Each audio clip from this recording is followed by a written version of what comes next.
ऐसा उपाय जो आप घर पर बड़े सरलतम तरीके से कर लेंगे तो लिख कर ले लीजिए कि आपके काम होने ही हैं। विशेष तिथियों में किया गया यह उपाय कभी खाली नहीं जाता, रोग कष्ट पीड़ा का नाश कर ही देता है। सोमवार की अष्टमी है और अपने आप में दुर्लभ तरह के सहयोग बन रहे हैं। आप सभी को इस उपाय को करने के लिए विशेष तौर पर विशेष कार्य की सिद्धि हो, जीवन में सब मनोरथ सिद्ध हो जाए, ऐसी भगवान से प्रार्थना करनी है। आप जानते होंगे सोमवार की अष्टमी साधारण नहीं है, वह भी शिवरात्रि से पहले पड़ने वाली सोमवार की अष्टमी भाग्य को प्रबल करने के लिए, शिव शक्ति का मिलन का यह दिन जाना जाता है। अब तो शिवमय दिन हो रहे हैं, शिवरात्रि पास में ही है।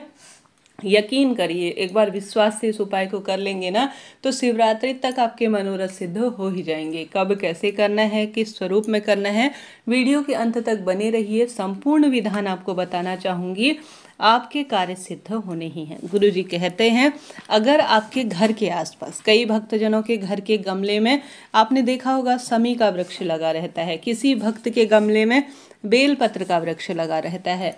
घर के अगर आसपास आपके बेलपत्र का वृक्ष लगा है या समी का पेड़ लगा है या बेलपत्र का पेड़ लगा है, वहाँ पर आपको उपाय करना है। इन 3 पेड़ों के नीचे जाना है, इन 3 पेड़ों में से किसी एक पेड़ के नीचे, ठीक है, ध्यान से सुनिए मेरी बात। 3 वृक्षों में से किसी भी एक वृक्ष के नीचे जाना है। या तो समी वृक्ष के नीचे चले जाएं, या बेलपत्र वृक्ष के नीचे चले जाएं, या पीपल पेड़ के नीचे चले जाएं, ठीक है। चले गए। अब यह उपाय आप देर रात्रि तक कभी भी कर सकते हैं, किसी भी स्वरूप में कर सकते हैं। सोमवार की अष्टमी पूरे दिन व्याप्त है, कोई दिक्कत की बात नहीं है। उपाय करने के लिए एक जल का लोटा ले जाएं अपने साथ, और आप सभी को ले जाने हैं थोड़ा काले तिल, और आपको ले जाना है मात्र 1 चावल का दाना, ठीक है। 1 चावल का दाना सोमवार के दिन चंद्रमा से जुड़ा हुआ होता है।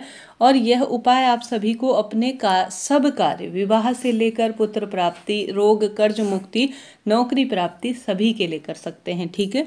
अब आप सभी मात्र 1 चावल का दाना ले गए, थोड़ा सा काले तिल ले गए, और जो है जल का लोटा और गोल बाती का घी का दीपक लेकर आप चले जाएं जो है इन 3 पेड़ों में से किसी एक पेड़ के नीचे। वहाँ पर बैठ गए, पूर्व या उत्तर दिशा की ओर अपना मुख कर लीजिए। ध्यान रहे किसी भी पूजा में दक्षिण दिशा की ओर जब मनोकामना पूर्ति के कोई उपाय किए जाते हैं तो नहीं बैठा जाता। कई भक्तजन जो नए चैनल से जुड़ते हैं, खासतौर पर जो पूजा पाठ की कम जानकारी रखते हैं, उन चीज़ों को क्लियर कर पाना जरूरी होता है। जो भक्तजन ज्ञान रखते हैं उन्हें इन चीज़ों का पता होता है। तो सबसे पहले आप सभी प्रभु को प्रणाम करें और कहें कि आज सोमवार की अष्टमी का पावन पवित्र दिन है।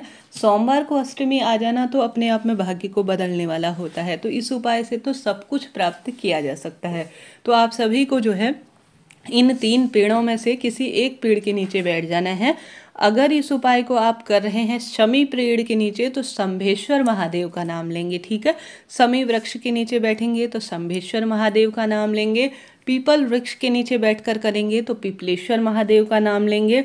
बेलपत्र वृक्ष के नीचे अगर बैठकर यह उपाय करेंगे तो आप सभी 12 ज्योतिर्लिंग का स्मरण करेंगे, ठीक है। नोट करते हुए चलिएगा सभी चीज़ें। अगर बेलपत्र वृक्ष के नीचे बैठ रहे हैं तो आप सभी जो है 12 ज्योतिर्लिंग का स्मरण करेंगे। पीपल वृक्ष के नीचे उपाय कर रहे हैं तो पिपलेश्वर महादेव का नाम लेंगे। शमी वृक्ष के नीचे यह उपाय कर रहे हैं तो शंभेश्वर महादेव का स्मरण करेंगे, ठीक है। बात क्लियर हो गई, पूर्ण रूप से स्पष्ट हो गई।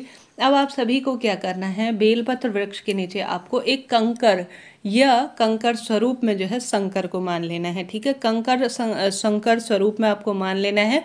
नहीं तो आप यह कर सकते हैं कि वहाँ पर पार्थिव शिवलिंग स्वरूप में आप सभी को बना लेना है, ठीक है। एक पिंडी स्वरूप में छोटा सा शिवलिंग बना लीजिए, या कंकर स्वरूप में आप सभी जो है शंकर मानकर सबसे पहले उस पर जल समर्पित करेंगे। जलाभिषेक करने के बाद आप सभी गोलबाती का घी का दीपक लगाएंगे, ठीक है। बात क्लियर हो गई।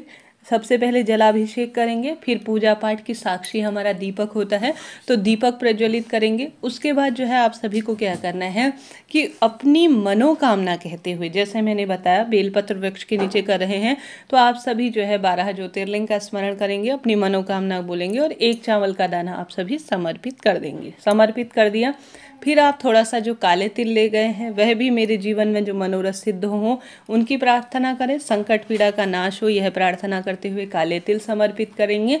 और जो है जो गोल बाती का घी का दीपक लगाया है उससे पूर्ण रूप से आरती कर लेंगे। इसके अलावा आप अन्य चीज़ें जो गुरुजी ने कहा है, काले तिल और 1 दाना चावल, वही मैं आपको बता रही हूँ। इसके अलावा इच्छा आपकी है, आप बेलपत्र समर्पित करना चाहते हैं वह करें, भस्म समर्पित करना चाहते हैं तो वह करें। साथ के साथ आपकी इच्छा शक्ति पर आधारित है, आप जो है बहुत सर्वश्रेष्ठ तरीके से समीपता या जो भी आपके पास है वह चीज़ें समर्पित कर सकते हैं। यह इच्छा आपकी है, करना आपके लिए जो है स्वैच्छिक है, कहने का अर्थ है। दीप लगाया, झोली पसारी, अपनी मन की कामना कही, पूर्ण रूप से सुंदर तरीके से घी में, दीपक में जो है घी डालिएगा ताकि थोड़ी देर दीपक जलता रहे और आपकी कामना तत्काल शीघ्र पूर्ण हो। तो इस तरह से यह सरल सा उपाय करना है, परंतु इसके लाभ जो है शिव महापुराण में स्पष्ट तौर पर लिखे गए हैं, अनंत लाभ इसके कहे गए हैं। करके देखिएगा, लाभ और खुशियों से आपके जीवन में बहुत सारे भंडार भरने ही वाले हैं। संभव हो तो बेलपत्र वृक्ष या जिस भी वृक्ष की आप पूजा कर रहे हैं सर्वश्रेष्ठ दिन में उसकी परिक्रमा भी करें और उसको स्पर्श कर कर मनोकामना भी बोले। समय बदलते देर नहीं लगेगी। तो मैंने प्रयत्न किया आपको सर्वश्रेष्ठ उपाय परिपूर्ण रूप से बता सकूं। घर पर भी इस उपाय को किया जा सकता है, आसपास वृक्ष लगा हुआ है तो वहाँ पर भी कर सकते हैं। तो सर्वश्रेष्ठ दिन में पूरे रात्रि तक कभी भी कर कर देखिएगा, लाभ मिलेगा। चैनल पर पहले ही 3 वीडियो आ चुकी हैं जो कि गुरुजी द्वारा बताए गए सर्वश्रेष्ठ उपायों पर आधारित है। कृपया सोमवार की अष्टमी को दिव्य बनाएं और इन उपायों का लाभ प्राप्त करें। तो हमने बात कर ली प्रथम उपाय की, बढ़ते हैं दूसरे उपाय की तरफ जो कि अपने आप में सर्वश्रेष्ठ उपाय है। माँ आदिशक्ति, माँ मालिनी, माँ गौरी का नाम लेकर इस दूसरे उपाय को करना है। माता रानी इस कलयुग में चमत्कार की तरह हैं, जो भी भक्त उन्हें पुकार लेता है और वह जो है सच्चे भाव सच्चे मन से उनका स्मरण कर लेता है, माता रानी खुशियों से उनके भंडार भर देती हैं।